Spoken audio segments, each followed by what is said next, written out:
सभी बेनिफिशियरीज और उपस्थित सभी बहनों और भाइयों, मुझे बहुत खुशी है कि Y4D के इस कार्यक्रम में आज आप सभी के बीच में उपस्थित हूं। और 11 साल पहले जब Y4D की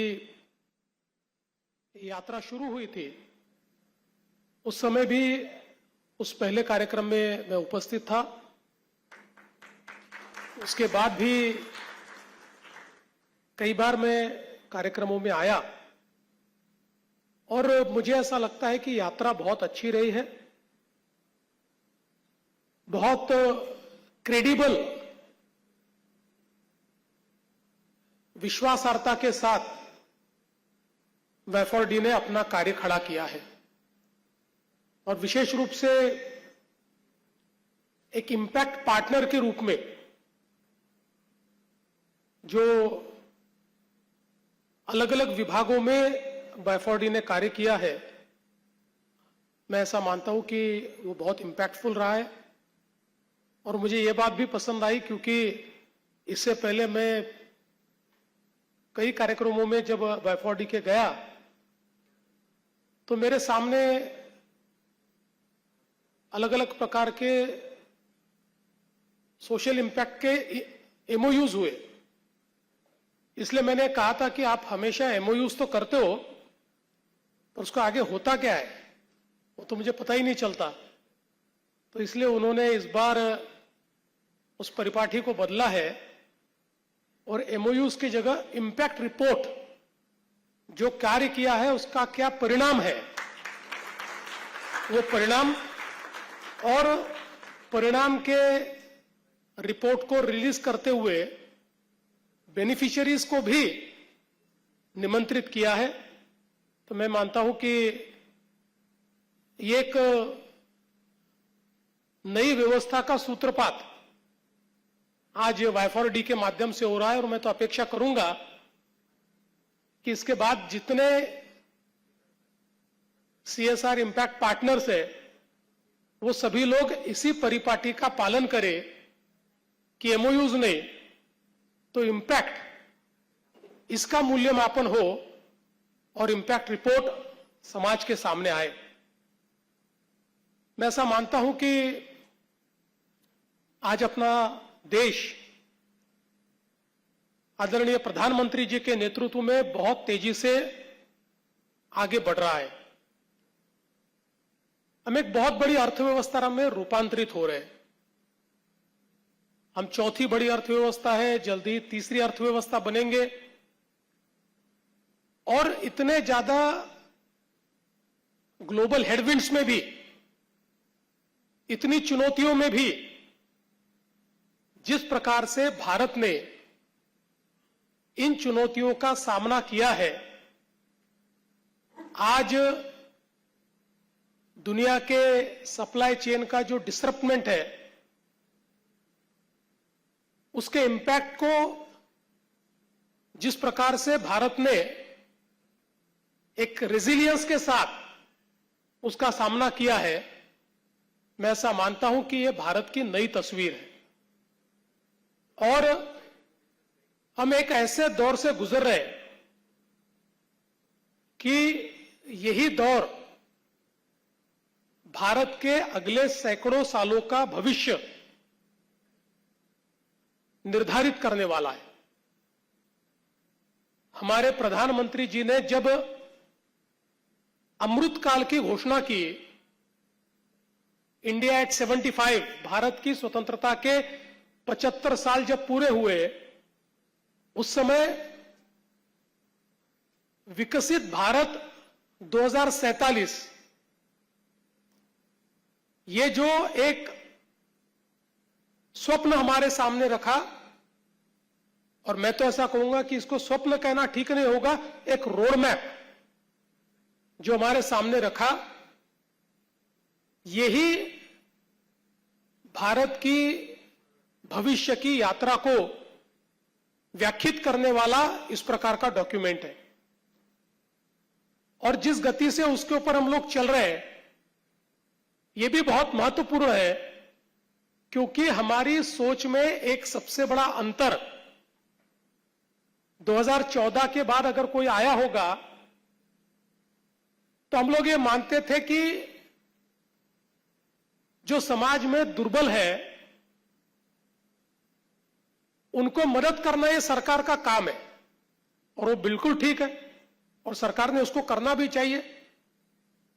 लेकिन उसके साथ साथ हमने इस बात का विचार नहीं किया कि जो निर्बल है उसको सबल बनाना यह भी सरकार का काम है। केवल लोग सरकार की योजनाओं पर अवलंबित होकर किसी राष्ट्र में प्रगति नहीं हो सकती, तो लोग अपने खुद के भरोसे खड़े हो और वो खड़े होने के लिए उनको अवसर मिले, वो खड़े होने के लिए उनको मदद मिले। इस प्रकार की जब व्यवस्था हम खड़ी करते हैं तो निश्चित रूप से एक सकारात्मक बदलाव हमको दिखाई पड़ता है। जब हम ये कहते हैं कि देश में बदलाव हुआ है और लोग मुझे पूछते हैं कि इस बदलाव में आप बड़ी बात क्या मानते हो, इंफ्रास्ट्रक्चर का बदलाव तो है ही, टेक्नोलॉजी का बदलाव तो है ही, लेकिन इसके साथ साथ मैं ये मानता हूं कि जिस देश में एक्सट्रीम पॉवर्टी से 25 करोड़ लोग बाहर आते हैं, और एक्सट्रीम पॉवर्टी का मतलब ये होता है कि ऐसे 25 करोड़ लोग जिनको 2 टाइम का भोजन भी नहीं मिलता, तो एक प्रकार से देश में एक और हम लोग विकास के डेवलपमेंट के आइलैंड्स देखते थे, और दूसरी ओर ये 25-30 करोड़ लोग थे जिनको 2 जून की रोटी के लिए भी तड़पना पड़ता था। आज जब वो एक्सट्रीम पॉवर्टी से बाहर आते हैं, देश के विकास में इंफ्रास्ट्रक्चर में योगदान देते हुए केवल रोड्स और ब्रिजेस नहीं, तो आम आदमी के लिए मकान बनते हैं, आम आदमी के लिए शौचालय बनते हैं, आम आदमी के लिए लाइवलीहुड की अपॉर्चुनिटीज तैयार होती है, तो मैं ये मानता हूं कि निश्चित रूप से एक बहुत ही शाश्वत विकास के पथ पर हम लोग आगे बढ़ रहे हैं। और मैं आज ये मानता हूं कि इस सारे हमारे विकास के कार्य में देश के कॉरपोरेट्स ने भी बड़ा योगदान दिया है। कॉरपोरेट सोशल रिस्पॉन्सिबिलिटी, इसको तो हमने 2012 में डिफाइन किया, लेकिन प्रधानमंत्री मोदी जी के नेतृत्व में उसका जिस ढंग से स्ट्रक्चरिंग हुआ है, आज उसका इंपैक्ट हम लोग देख सकते हैं। अभी हमने जिन लोगों के इंपैक्ट रिपोर्ट्स को रिलीज किया है, वाई4डी के साथ मिलकर जिस प्रकार से अलग अलग क्षेत्रों में उन्होंने काम किया है, किसी ने वाटर सिक्योरिटी में काम किया है, किसी ने स्किलिंग में काम किया है, किसी ने विमेन एम्पावरमेंट में काम किया है, किसी ने हेल्थ केयर सेक्टर में काम किया है। अलग अलग सेक्टर्स में ये जो कार्य हुआ है, निश्चित रूप से ग्रास रूट तक पहुंचने का कार्य आज हमारे इन सारे जो कॉरपोरेट पार्टनर्स हैं उन्होंने करके दिखाया है। और मैं वाई4डी को इसलिए भी धन्यवाद देना चाहूंगा कि कॉरपोरेट्स का कितना भी अच्छा इंटेंशन हो, फिर भी एक चैनल की आवश्यकता होती है इन सारी चीजों को ग्रास रूट तक पहुंचाने के लिए। और उस चैनल के रूप में वाई4डी ने, यूथ फॉर डेवलपमेंट ने काम किया है। और अब तो मुझे इस बात की खुशी है कि आप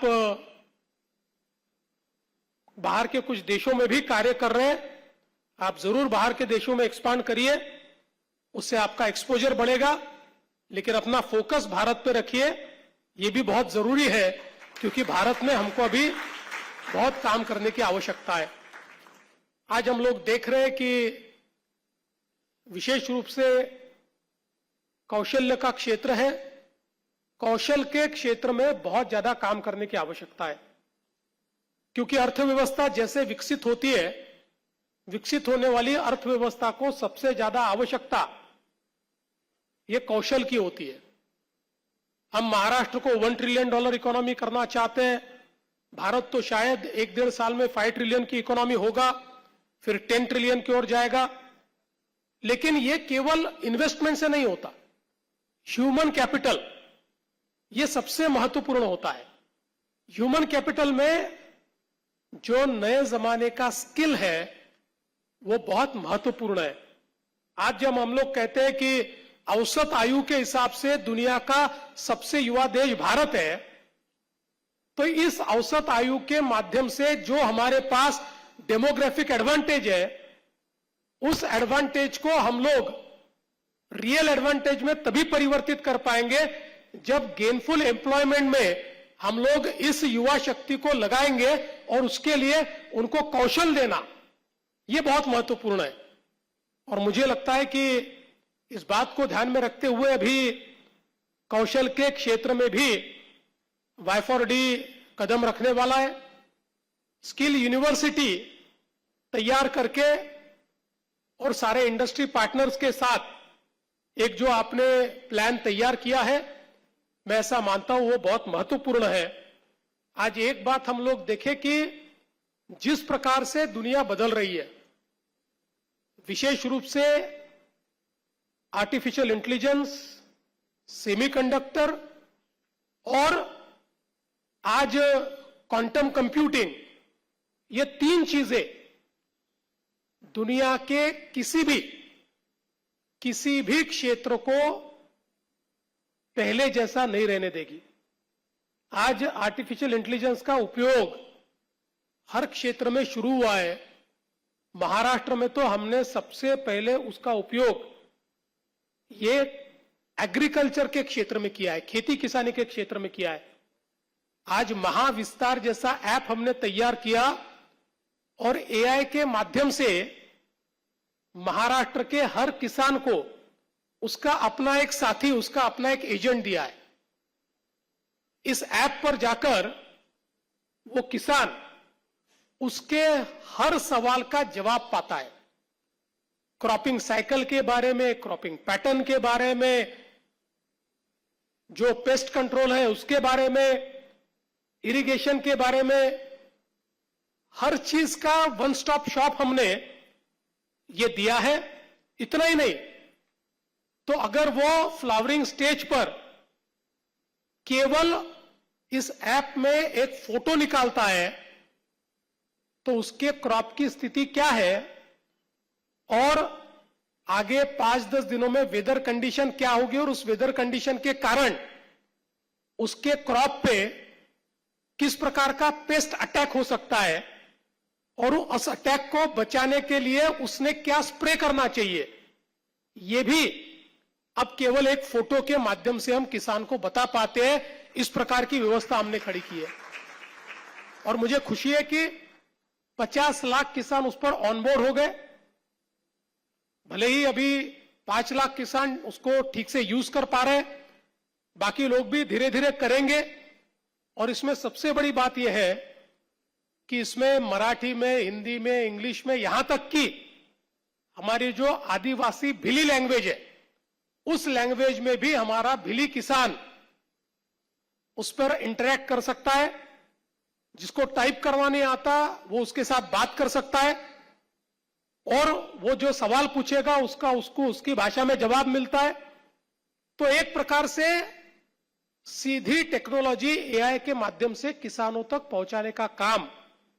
ये हम लोगों ने इसके माध्यम से किया है। इसलिए मैं कहना चाहता हूं कि आज एआई हो, डीप टेक हो, सेमीकंडक्टर हो या फिर क्वांटम कंप्यूटिंग हो, आने वाले दिनों में क्वांटम कंप्यूटिंग जिस प्रकार से हमारे बिजनेसेस को बदलेगा, क्योंकि उसकी जो क्षमता है, उस क्षमता के कारण चीजें एफिशिएंट बनेगी, उस क्षमता के कारण नॉलेज गैप्स को हम समाप्त कर पाएंगे। और मुझे ऐसा लगता है कि ये जो अगले 7-8 साल का एक डिसरप्शन का मैप हम लोग देखते हैं, इस मैप को सेंस करते हुए उस प्रकार की ह्यूमन रिसोर्स को तैयार करना यह बहुत जरूरी है। मैंने पिछले समय भी कहा था कि हमारा जो जॉब मार्केट है, आने वाले 1000 दिनों में हमारे 70% जॉब्स का नेचर चेंज होने वाला है इन जस्ट 1000 डेज। इसका मतलब यह नहीं है कि जॉब्स खत्म हो जाएंगे, इसका मतलब यह है कि जिस प्रकार की एफिशिएंसी ये सारे व्यवस्था में आने वाली है, इससे कुछ जॉब रिडंडेंट होंगे और कुछ नए जॉब्स तैयार होंगे और कुछ जॉब्स जो है उसका नेचर बदलेगा, वो और एफिशिएंट बनेंगे। इसलिए मैं ऐसा मानता हूं कि अगर हमारे सामने सबसे बड़ा चैलेंज कोई है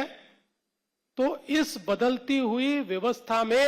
रेलेवेंट रहने के लिए ह्यूमन रिसोर्स को खड़ा करना, यह हमारे लिए सबसे रेलेवेंट काम है, सबसे बड़ा काम है। और उसके लिए मैं ऐसा मानता हूं कि आज हमारे देश की ये जो एक ह्यूमन रिसोर्स है, एक जो हमारी युवा मैन पावर है, इस युवा मैन पावर को एक अच्छे ह्यूमन रिसोर्स में परिवर्तित करने के लिए हम किस प्रकार से स्किल इंपार्ट कर पाएंगे, किस प्रकार से उनको उस प्रकार का कौशल दे पाएंगे, उसका नॉलेज दे पाएंगे, इसके ऊपर बहुत काम करने की आवश्यकता है। और मुझे लगता है कि youth for development, Y for D और यहां के जो इंडस्ट्री पार्टनर्स है, इन्होंने सबने मिलकर इसका विचार करना चाहिए ताकि आने वाले दिनों में हम लोग इस परिवर्तन में अपना योगदान दे पाए और हमारी आने वाली जो पीढ़ियां है उनके लिए एक बहुत ही व्यवस्थित